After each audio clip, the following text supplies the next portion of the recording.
হুজুর, আপনার কাছে একটি প্রশ্ন, যে এক লোকের একটা ছাগলের দুইটি বাচ্চা হচ্ছে।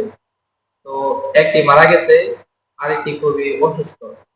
তো ওই ব্যক্তিটি আর কি মারা করছে, মানে নিয়ত করছে এটা, যে যদি এটা সুস্থ হয়ে যায় তাহলে আল্লাহর রাস্তায় কুরবানি দেবে। তো এখন শরিয়া বিধান কি? আলহামদুলিল্লাহ।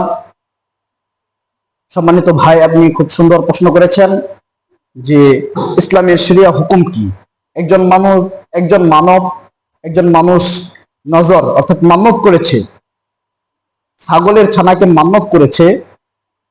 এখন এই মান্যতের ছাগলের ছানাকে শরিয়া হুকুম কি, কুরবানি করার পরে এর গোশত খেতে পারবে কিনা, বা এই কুরবানিটা কিভাবে দিবে। আলহামদুলিল্লাহ, আপনি খুব সুন্দর প্রশ্ন করেছেন। এর শরিয়া সমাধান হচ্ছে বিভিন্ন ফিকার কিতাবের মধ্যে এসেছে, এবং কোরআন ইমাম জাজ্জাস রহমাতুল্লাহি আলাইহির আহকামুল কোরআন সহ বিভিন্ন জায়গায় এর বিধান যেটা এসে বিধান দিয়েছেন, নজর তথা মান্যতের যে মালিক এই ছাগলটাকে মান্যত করেছে।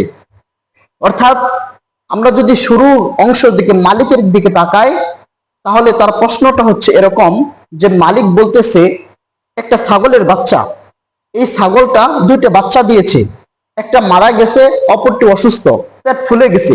এই অবস্থায় মালিক বলতেছে যে এই ছাগলটা যদি আল্লাহ তাআলা সুস্থ করে দেন তাহলে আল্লাহ তাআলার রাস্তায় কুরবানি করবে। এটা সুস্পষ্ট মান্যত।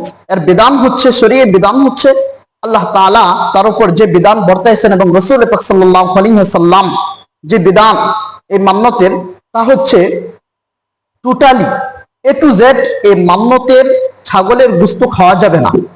এটা কোরবানি দিতে হবে, কোরবানি দিবে, কোরবানি দেওয়ার পরে গোশতগুলো বানাবে, বানানোর পরে গরিব এতিমের হক গরিব এতিমের কাছে পৌঁছে দিবে। দায়িত্ব হচ্ছে এটা। এখন যদি কোনো ব্যক্তি, আমাদের সমাজে মান্যতরা অনেকে বুঝে না মান্যতরা কি জিনিস। আপনি যদি কোনো জিনিসের জন্য নিয়ত করেন আমার ছেলেটা বিদেশ যাবে, আমি এই ছাগলটা বকরিটা কুরবানি দিব, তাহলে এটা আপনাকে মান্যত, অর্থাৎ এটাকে আপনাকে পুরা করতে হবে। মান্যত মানলে এটা পুরা করা ওয়াজিব।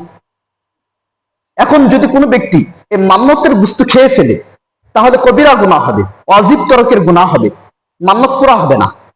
তবে হ্যাঁ, এখন যদি কোনো ব্যক্তি এই মান্যতের গোশত খেয়ে ফেলে তাহলে যতটুকু গোশত খাইছে এই অনুযায়ী তাকে সদকা করে দিতে হবে, তাহলে তার মান্যত আদায় হয়ে যাবে। আশা করি আপনারা এই প্রশ্নটা সঠিকভাবে বুঝতে পেরেছেন।